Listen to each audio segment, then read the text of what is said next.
another name for Gideon. I don't know if I pronounced that right. And all his men set up their camp at the spring of Harod.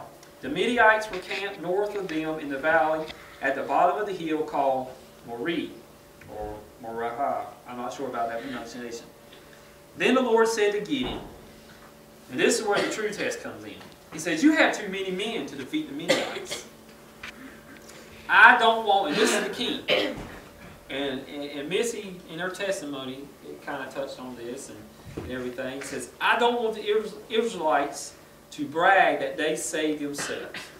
You know, and that's the whole thing. God did all these things with some of these examples I said, and what He's going to do with Gideon, because He don't want us to glorify in ourselves, but He wants to get the glory for it.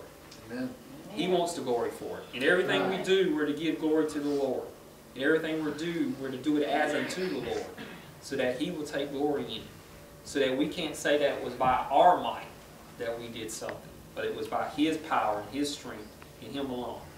But He says, let me find it. It says, you have too many men, verse 2, to defeat the Midianites. I don't want the Israelites to brag that they saved themselves. So now announce to the people, anyone who is afraid may leave Mount Gilead and go back home. So 22,000 men returned home, and there only remained 10,000. So let's do the math there. That was 32,000 men, right? Amen. Gideon had 32,000 men at his side, ready to defeat the Midianites. But God said, no, that number's too big. So He said, anybody, call out to your troops. Say, anybody that's afraid, you can leave now. Go ahead and leave. We won't think you're a coward or anything like that. You know, but if you're afraid, go ahead and leave. So 22,000 men packed up their gear and left Gideon with 10,000 men. Then verse 4, then the Lord said to Gideon, there are still too many men. Take the men down to the water, and I will test them for you there. If I say this man will go with you, he will go. But if I say that one will not go with you, he will not go. So Gideon led the men down to the water. There the Lord said to him, separate them into those who drink water by lapping it up like a dog, and those who bend down to drink. So God's going to test them. There were 300 men who used their hands to bring water to their mouth, lapping it as a dog does. And the rest got down on their knees to drink. Then the Lord said to Gideon, using the 300 men who lapped the water, I will save you and hand Media over to you. Let all the others go home. So Gideon here went from 32,000 men, he lost 22,000 down to 10,000. Then out of 10,000 men, he got down to 300 men that God said he could keep. Now I don't know how big the enemy's camp or group of men was, but 300 men don't sound like a lot to go into battle with, does it? No. Not if you look at our world history of all the battles that have been fought.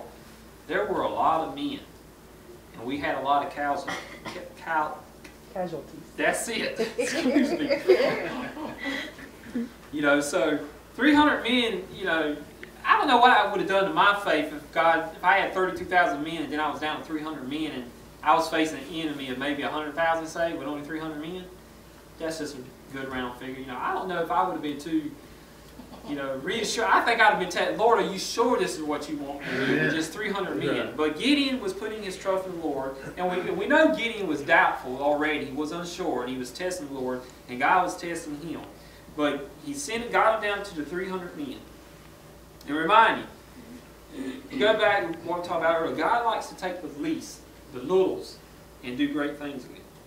Then the Lord said to Gideon, using 300 men, I will save you and hand Media over to you. Let all the others go home. Verse 8. So Gideon sent the rest of Israel to their homes. But he kept the 300 men and took the jars and the trumpet of those who left. And then the rest of that chapter goes into how they attacked their enemy. Using just those 300 men with trumpets and these jars. And also he goes in about how Gideon is re-encouraged by, he kind of sinks down to the camp. he kind of overhears a conversation between two fellows of the enemy, you know, about a dream he had. And that, you go to verse 13 in chapter 7, it says, "And when Gideon came to the enemy camp, he heard a man telling his friend about a dream. He was saying, I dreamed that a loaf of barley bread rolled into the camp of Midian. It hit the tent so hard that the tent turned over and fell flat.